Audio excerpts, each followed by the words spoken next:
Okay, guys, can you guys hear me? Yes, yes. Oh, all right. We're broadcasting live.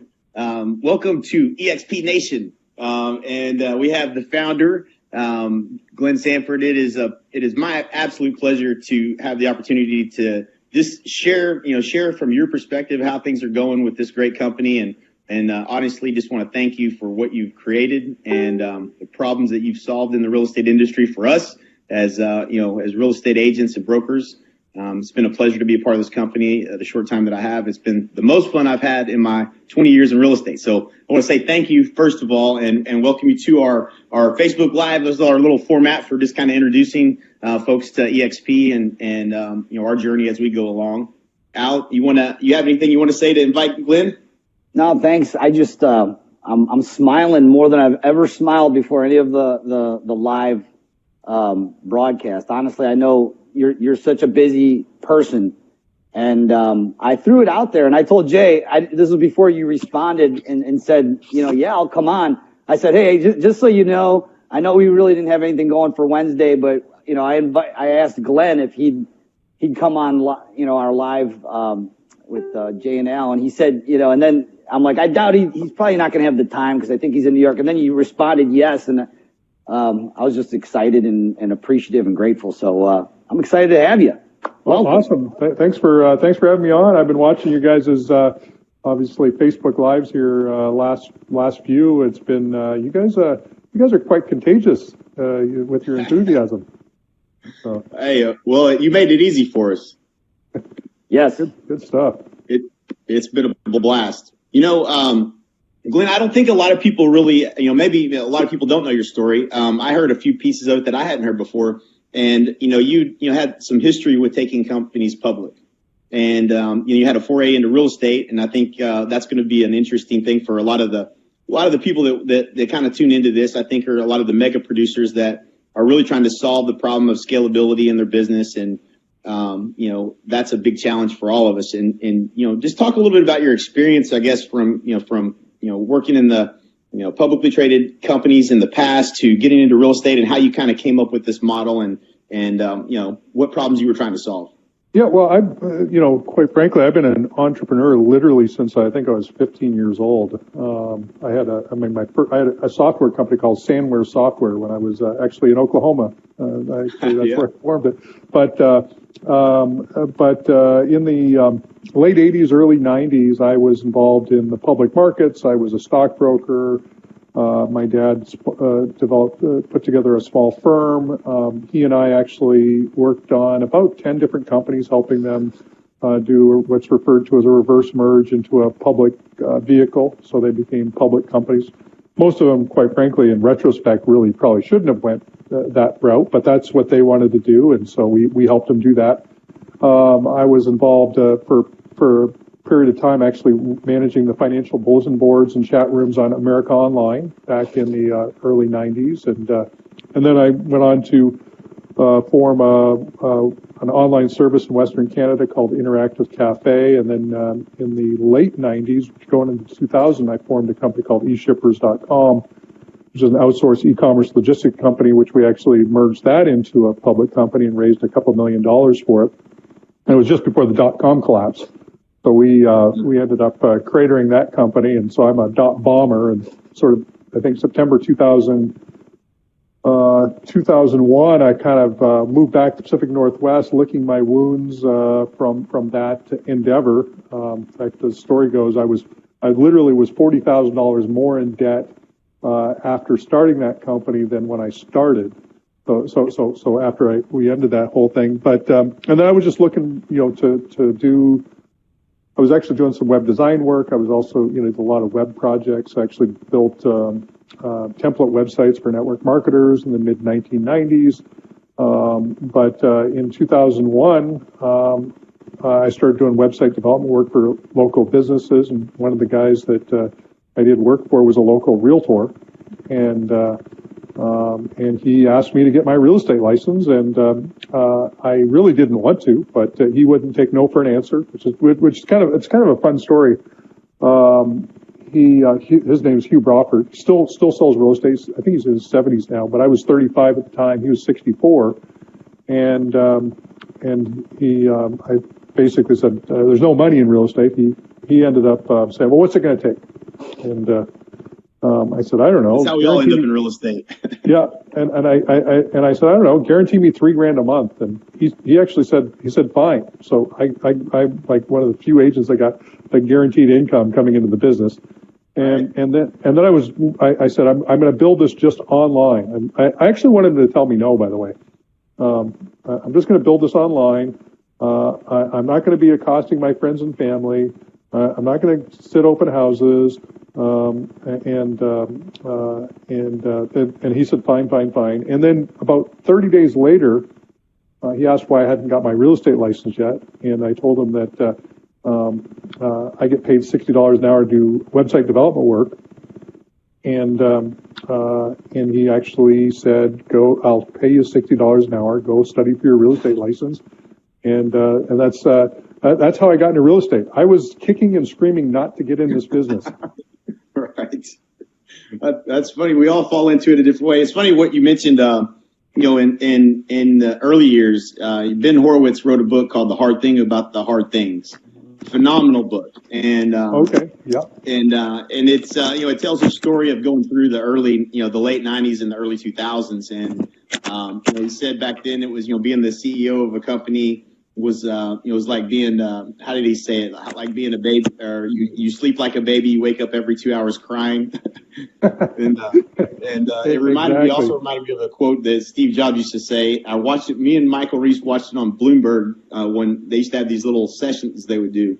And right. He said, you're never unsuccessful in Silicon Valley. There's no such thing as failure because you become so much more valuable having had that experience. Right. Which I would just believe that has to be true in my mind. From how much did you take away from those experiences and learning as you went through all those experiences, and take that into what you've done here, which is obviously a phenomenal success. Oh yeah, well I think I did the math on it. I think I started in some form or fashion 17 different companies literally since I was a kid, and every one of them I learned something from. I learned basically all the stuff I wouldn't do again, so they were all significant learning experiences figuring that all out. So it was right. A lot of fun. I definitely know the feeling. Not near at the level you probably have experienced it, but the failures the scars from the failures are the ones you always seem to remember the most. Well, I spent a couple times. I remember in the mid 1990s. I ended up cratering a company. Obviously 17 companies, most of them didn't do well. And I literally remember, beat up going, man, I'm going to just go get a job. I'm just going to go get a paycheck. This being an entrepreneur sucks. And I didn't, I was depressed for probably three months or so before I could get caught, out of that. And it's like, hey, and my dad always taught me that it was riskier to take a job than to create a job. And so that was sort of always my MO that was in the back of my mind. And so for me, failure was taking a job. Yeah. As most of us entrepreneurs, that's definitely the feeling. So, yep. So 08, 09, or like really 07, 08, you were in real estate. And then in 09, you decided, you decided to really create this company. Tell me about that. I mean, first of all, 07, 08, I mean, for anybody who's watching that was in 07, 08, it was a challenge as it was. I mean, it was the hardest time of my life, in real estate. So, I mean, you were going through the downturn and building teams. Is that where did you accelerate that to as part of your real estate career? So I got licensed in 2002.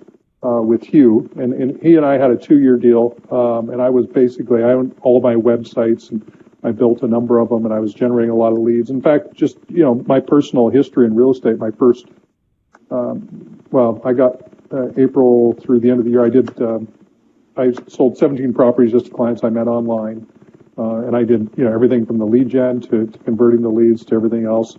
I'm very systems oriented, so I was building out, the CRMs and drip campaigns and how to follow up and the whole 9 yards. I actually developed a little system called the Buyer Tours system, which really had to do with the fact that to build rapport with buyers, I'd run around with a camera around my neck and I'd take photos of anything that they were remotely interested in to build rapport.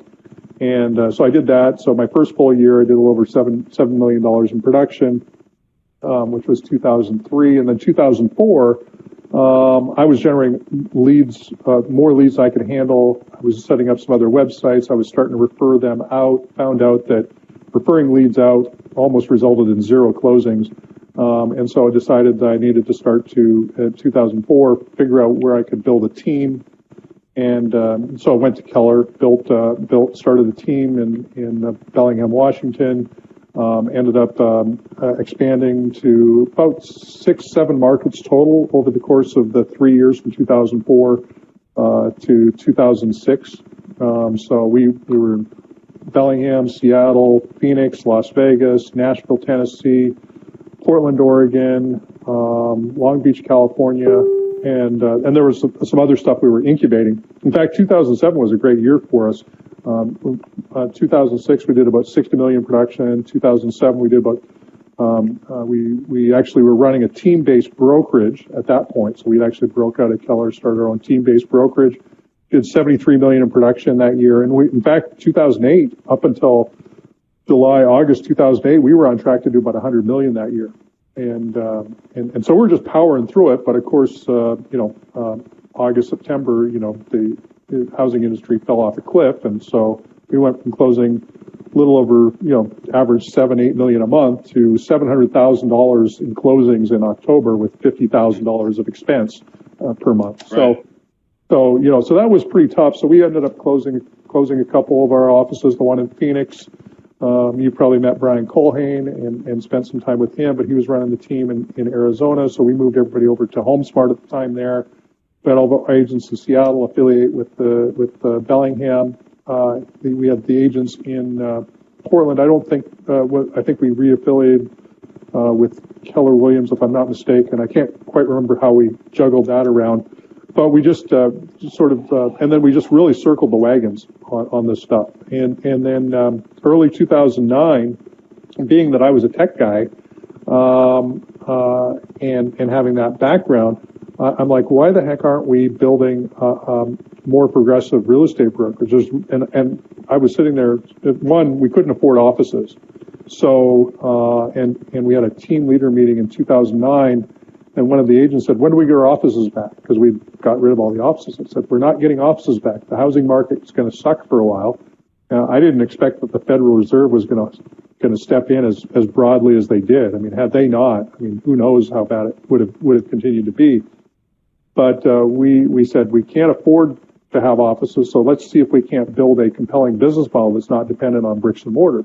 And what would it need to look like? And we'd been big SEO guys up to that point, so we got great search engine rankings, but it was getting harder and harder and more expensive to get those top rankings. And what used to take us 30 days started to take us 90 days, started to take us 6 months, and we were getting to the point where if we're going to launch in a new market, it might take us a year and a half of doing SEO to get to the top of the search engines, and who knows what Google's going to do with their algorithms.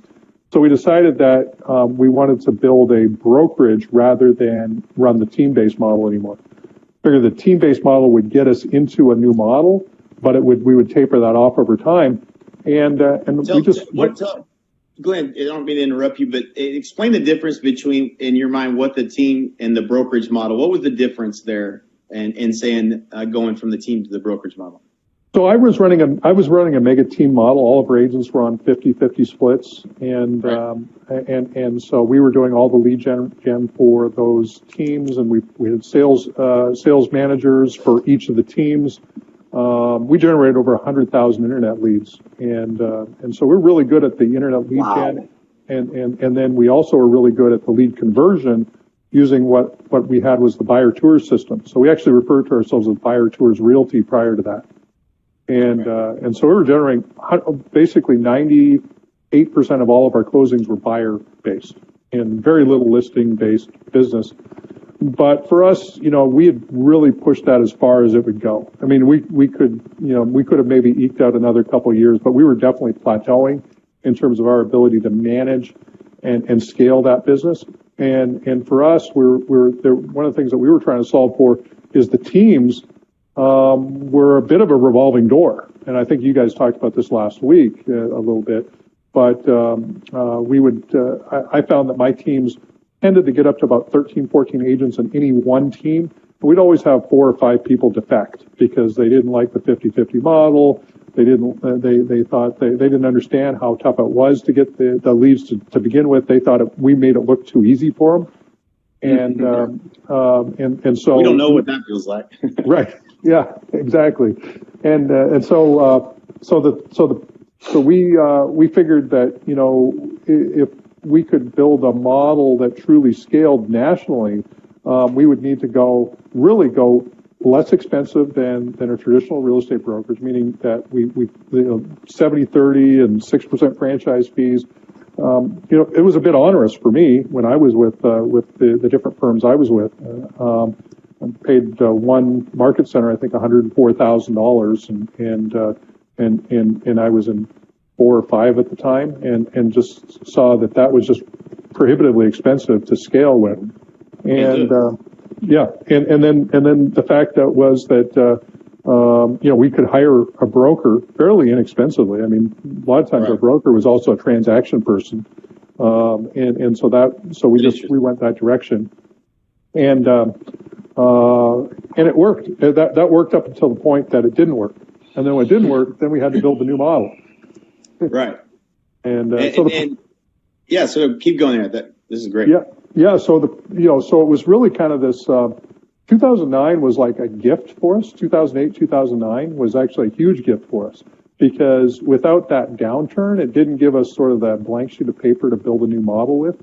So, obviously we were scrambling. I mean, literally, short sold the house because we couldn't afford to make the mortgage payment, and we had to go raise some money. We raised about $150,000 or so in 2008 going into 2009 from different folks just to, again, keep the doors open and allow us to get into the next piece of the model. But the one thing about me is I'm actually better with other people's money than my own, because if it's my own, I don't mind losing it. But if it's somebody else's, I will work my ass off to make sure that I make it right.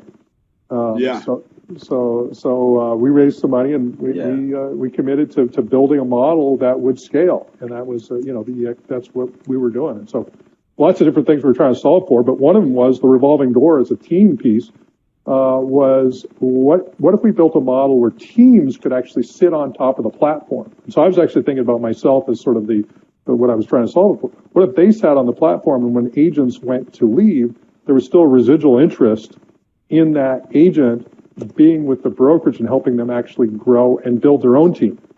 So that was actually one of the things that we spent a fair bit of time thinking about was what would that need to look like, and how could we help team owners and because empower their top agents on their teams who are going to leave them anyway, but instead of taking the approach of indentured servitude, which some teams basically make their agents sign really onerous contracts so they can never leave, to instead encouraging them to actually grow and build a business. And so that actually went into a lot of the thinking when we sort of built that out in 2009. Yeah, I mean, Glenn, first of all, can you guys hear me? I was having a little bit of technical difficulties. Yeah. Are we coming in good? The first word that comes to mind after what you just said was sustainability. And I think, it resonated so much with me. I know it resonated a lot with Jay as well, just through all the years that we've been, really trying to crack the code on building our new model out. And, when we saw that you had cracked it with, and one of the core values being sustainability, what I think you did, and correct me if I'm wrong, is you lifted the ceiling off of the team. The team had a glass ceiling. The team model had a glass ceiling, and because there was a glass ceiling, there was really, you get an agent up to either 45 or 50 transactions, and there was wasn't, and in that economic financial model, there just wasn't another level left because the amount of investments that team leaders make into their team with staff and everything like that. Right. And it was just brilliant. I think it'll hit that statement will maybe resonate with certain people who have tried to build a team or have built a big team. Anyone that's built a big team and hasn't lost the top producer either hasn't been doing it long enough or they might be fibbing a little bit. Is that a fair statement? Yeah, it is. Everybody runs a different style team model, but unless you figure out a way to empower your team members to become team leaders, you're going to lose your team your best team members. Right. This is something we learned as we tried to expand multiple different challenges that we ran into, especially there just wasn't it wasn't scalable. Everything we tried to do was very difficult to scale, as you well know. To attract top talent, and we all want to work with top talent.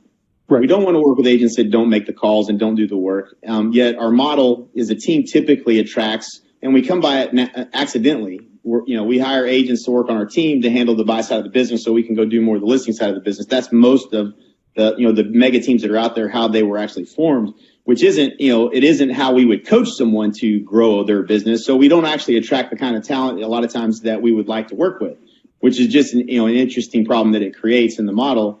But it really is, and I had a mentor tell me this one time, and it's leaders creating leaders creating leaders. And at the time, it didn't really make sense to me.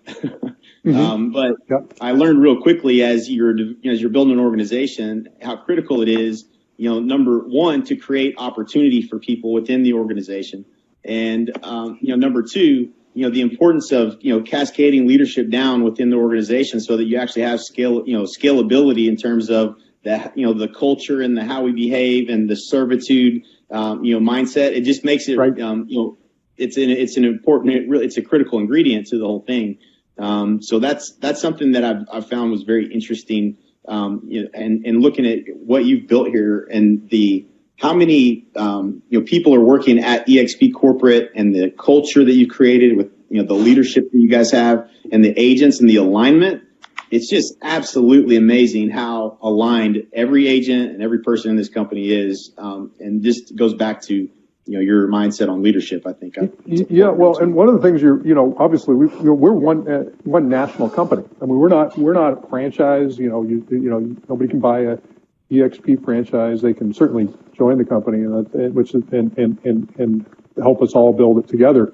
But when I was running teams, and I was doing expansion teams before there was such a term, expansion teams, and it was actually some guy, a guy named Buddy Rich, I think was his name. But he mentioned he had 5 teams. And I was just starting my one team, and I always solve problems uniquely, which is if I'm solving it for me, then if I can build, and it's sort of like, why can't I do it like a bunch of them?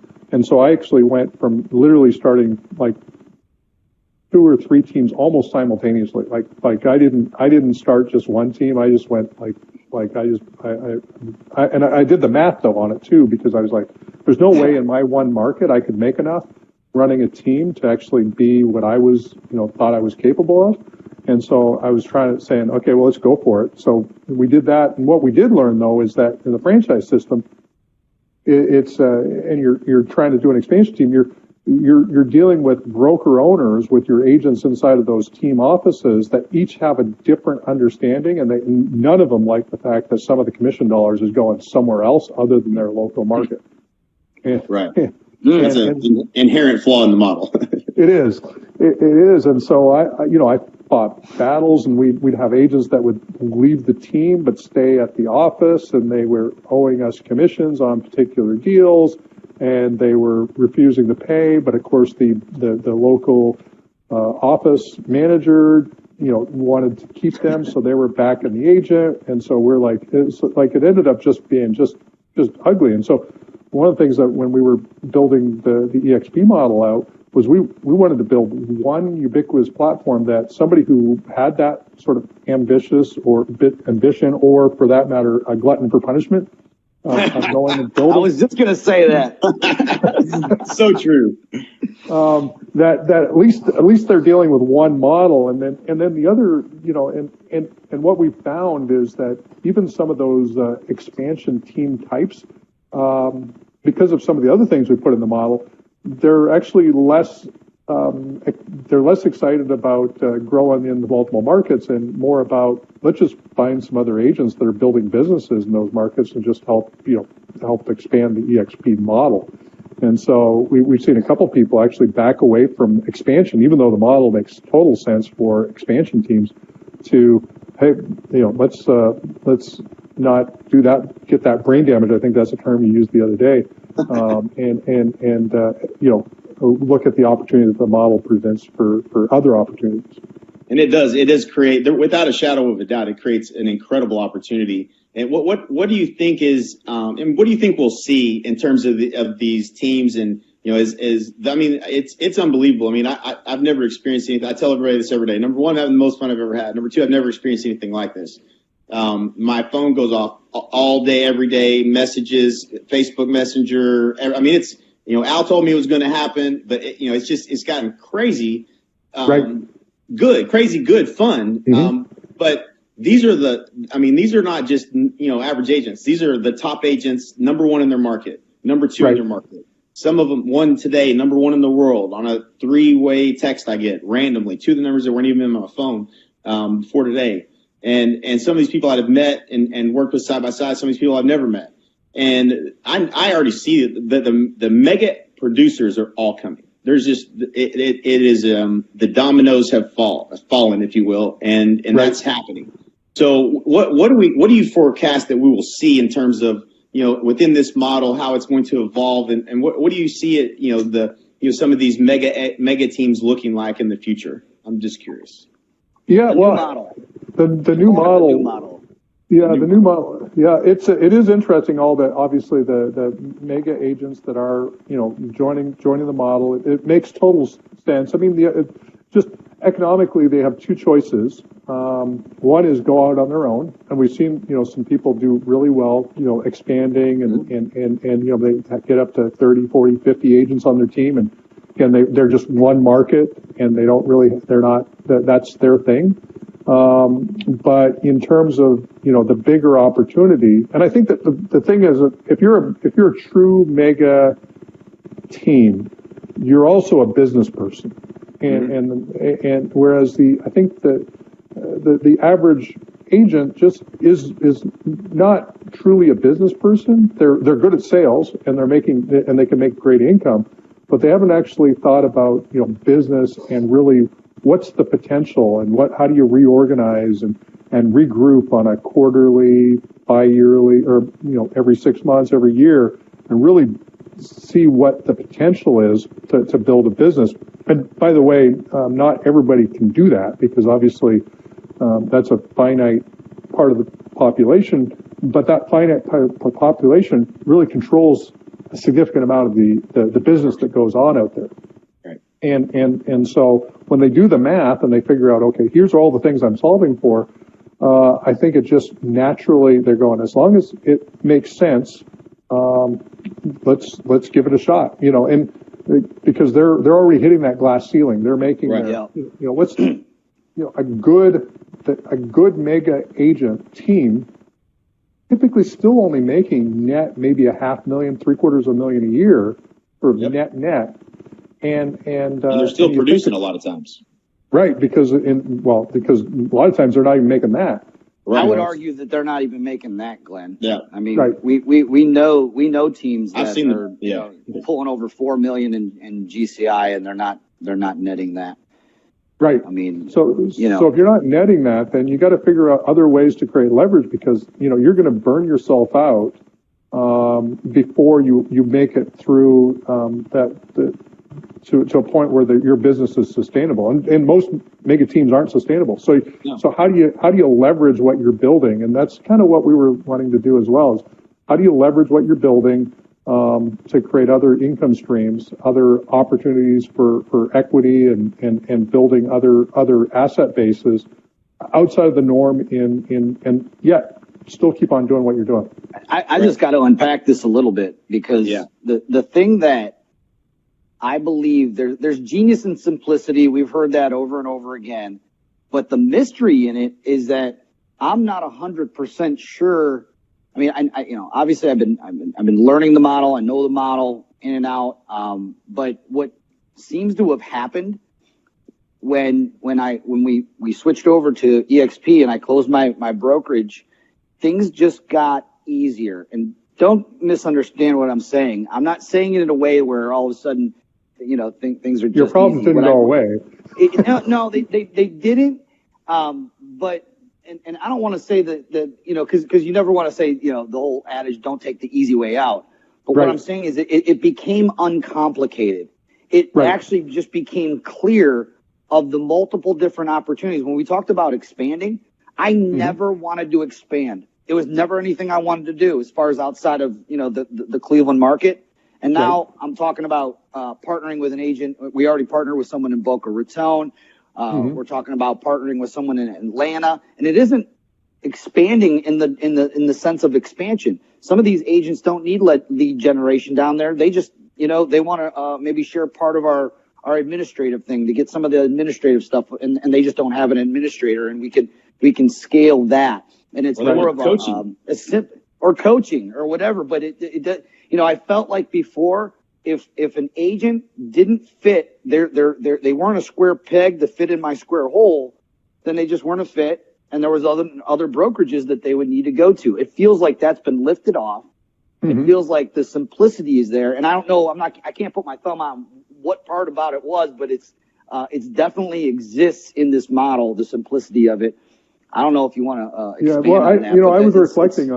I was reflecting on that just the other day, that exact same sort of thing. When you run your own business, obviously, I get your stresses. What used to be your stresses are now my stresses, because I've got to build this whole platform and infrastructure so that you can and you get to naively trust that we're going to get it right. So that's what it is. That's why I feel so happy every day. We're doing the fun part. We're doing the fun part, and he's doing the not fun part. And thank you, sir. And by the way, we have built such an amazing team of people. And we've got so many people that literally are, giving their all to make this a reality in the back end. So we've got our agent services team. Talk about a team that is just bending over backwards of the amount of growth that they're dealing with. I mean, nobody's ever seen this type of growth, not single brokerage growth. I mean, maybe there was a franchise that grew fairly fast at some point, but a single brokerage growing, 5, 6, who knows, how many, 7. I wouldn't be surprised if we got months where it's, in the thousands plus or 1,000 plus, and probably not that far away.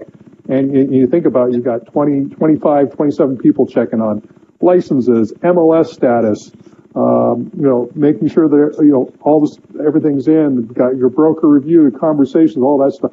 And these are some amazing people they're doing that. And then we got, of course, the transaction staff. We got the education side. We've got, and then we've got the team, the IT and dev team. They're all working on solving all these problems in real time. It's literally like trying to change out the sides of an aircraft while it's flying. Trying to replace a wing mid-flight. Right. It's a great analogy. It is. I can only imagine. Since you went there, Jay, we wanted to talk about growth, and Glenn just went a perfect transition into that conversation. Do you want to talk a little bit about the growth that we've seen since I know, Jay, I think you just crossed your 3-month anniversary. Right. I just crossed my 5-month, and then Glenn, we wanted to talk about 2018, because 2018, we can't be more excited. I think we mentally just got to a place where we were very new to the company. And obviously we met you, down in Fort Lauderdale, we trusted what we saw in you as a leader and the leadership team you have behind you. And we jumped on board full force. I closed my brokerage, Jay his, and we are all in. But just recently, what we've been seeing and witnessing has given us a new found confidence in really the vision. You want to unpack a little bit about the growth that we've seen just in the last 3, 4, 5 months, and what I don't know how you're prepared for the growth for 2018 if we dare go there. Pray every day. Pray every day. That's all I just. No, it's been pretty epic. I remember I think it was December of 2015. We started to hit a little bit of a growth curve, and it really scared me. I was actually on the road in a motor coach actually full time, and going, holy crap, we've hit a sort of, we could feel the hockey stick was starting to do this, and we're going, it's like, to some extent you just do the math on it, and it just gets crazy goofy in terms of the potential, and of course everybody talks about the hockey stick curve that they're going to be on at someday. We're like in the middle of it. I mean, there's no denying that the hockey stick exists, and so that does put a ton of pressure on systems, and we've got to bring in more people. We got to retool and everything else. But it's the nice thing is that I don't think we could do this if we had a physical bricks and mortar office. Like we don't have this is my office. You see this is where I work. I don't go to a physical office, just like, we don't have physical offices in a traditional sense, as a brokerage, but our entire team is also fully virtual, fully connected via the cloud and other, and collaborative tools and technologies. And we're able to ping off of each other in real time, bring people in, help them get into the mix of helping agents with all the different parts of the business, and they're able to literally, join and within a day be in our office from anywhere in the country, helping us as an organization. So it's pretty cool, but it has pluses and minuses, and we work through all the tough parts. Even though one of our core values is fun, sometimes it's a little stressful around here. That wasn't a core value, but don't take that. We as we were experiencing challenges as we were growing in AEA, one of the things that we had on our core values board was fun. And then there were times and you know what? It's not always going to be fun. And we took that core value down, and I kid you not, from that point on, it stopped being fun, for pretty much for like the next 2 or 3 years. I think it's important. I just think it's important. If you take the minute you stop focusing on that as being a value, it all, even if it's going to be tough, it still should be fun. You still should love what you're doing. Even if you're going through some of the, the struggle of growth, but that's important for us for sure. Absolutely. Yeah. And obviously, and I think you guys even mentioned, even just before we got on here, we went through a pretty significant exercise over the last year of really dialing in what are our core values, and to a large extent, the core values that we have are actually reflective of who we are as an organization. We didn't make these up and say these are aspirational core values, and so they were actually. Whether it be collaboration and transparency, integrity, innovation, agility, fun, sustainability, community, service. All of these are who we are as an organization, and none of it's made up. And I think that's really helped us really even define our culture and maybe steward the culture in a pretty meaningful way where it doesn't feel false or fake because it is who we are. Right.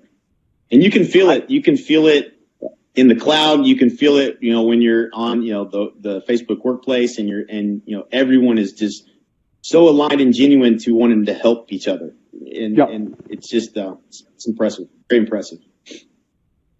I was in the cloud today, and I love going there. I find myself getting in there more often, and they have a new, you can make your avatar do a different dance. There's a break dance now. Okay. And what's great to me is just walking around this campus and just out of nowhere, you see somebody just break out in a break dance, and my assistant Brittany Roman, one of our leaders and an assistant on my team, she actually did a break dance in heels. Super impressive in heels. I just had to clap for her on that one. That was just amazing. Well, my avatar is much more athletic than I am right now. So I think I wanted to ask a question of both you and Jay. I know that you're not officially the CEO. Jason Gessing, amazing man, amazing leader. I know that being as humble as you are, you would probably say you can't do this without, the support of amazing leaders like Jason and Vicky and all the leadership team. I have a question, and Jay, I'd love to know when we talk about fast growth companies, and it's kind of they got the 500 the fast growth companies, and you can win the awards, and I can't remember what it's called. Jay, I know NAEA's won it several times, and you were CEO when you won that award. And I'm just curious, how do you handle some of the pressures when you saw this hockey stick growth that we were talking about as a leader? I actually said to Jay one day when we were on one of our morning huddles, I said, Jay, for some reason I woke up in the morning and I said, I wonder what it's like to be the day in the life of Jason Gessing, a CEO or a leader of a fast growth company with all the problems that we have coming at us and running our companies. Jay runs another company. I run another company as well. Right. And of course, we have this. I'm just curious, what do you do and how do you lead your leaders to be better leaders when you're not a fast growth company? You guys are, no pun intended, an uber fast growth company. Exponential. I mean, it's exponential. It's off the charts. What have you done? Because I know you've blinked over the last couple of years and you're just like, holy crap, did you ever just wake up and be like, what the heck did I just create? Yeah, awesome. I was mentioning that December 2015 moment was a pivotal moment. I mean, I literally, excuse my French, but I'm going, oh shit.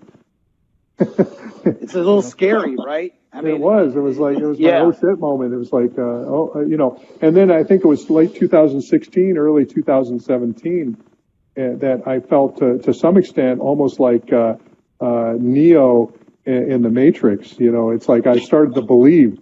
It's like, in addition to it growing fast in 2015, late 2016, early 2017, it's like, oh my God, we've created a movement that's going to change the lives of, thousands, tens of thousands, maybe, hundreds of thousands of agents.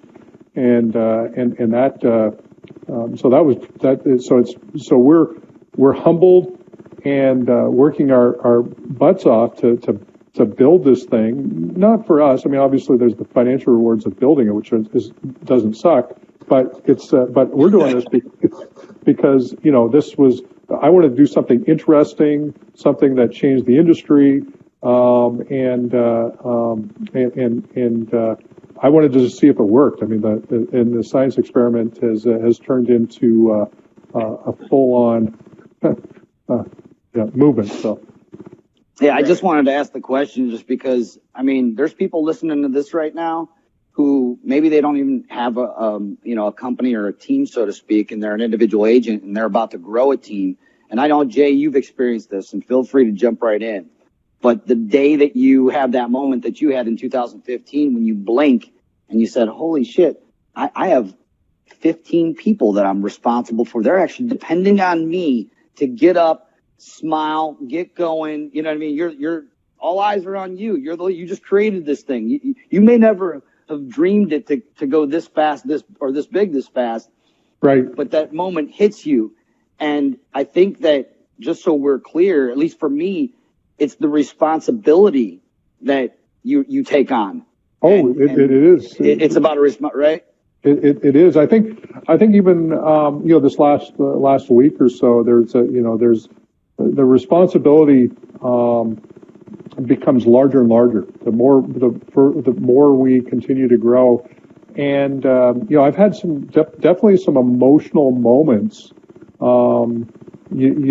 Thinking about what this is. I mean, going back to when I got into residential real estate. I mean, I'm driving a Ford Focus wagon with a crack in the window and a cigarette butt, in the car seat, and I'm driving around people showing them houses, and then you sort of think about where things are at and how this is really is changing the industry, and it's only 14 years ago, 18, anyway, 16 years ago that started that. And it's in 16 years, this is in what we're doing and how we're changing lives. There's definitely been some emotional moments along the way, just understanding how big this thing is. Yeah, I bet. I want to just make a point too that, for everybody that's listening that doesn't understand how this is changing lives, as real estate agents, I think what most all of us that have built teams, and we've always wanted to help our agents, and we want to help them grow as people and grow in their businesses. And that's the whole reason that I think we always, we gravitated towards coaching and consulting, but helping people grow businesses because we just love to help people. And, what's fascinating about this model, as real estate agents, you find yourself, if you're really successful fast, you find yourself in a situation where you're paying taxes back. You're trying to keep up with the taxes, and a lot of agents never really get past that, unfortunately. And then you get in this business. 10 years go by, 20 years go by. For me now, I'm in my 20th year, and you really don't have, you really haven't built anything of any equity. Whether you're building your own business, which I did and Al did, and we've done it more than one time. And there's no real exit strategy, and you go your whole life building something and working towards something, not to really have, really built anything that's of any sustainable value.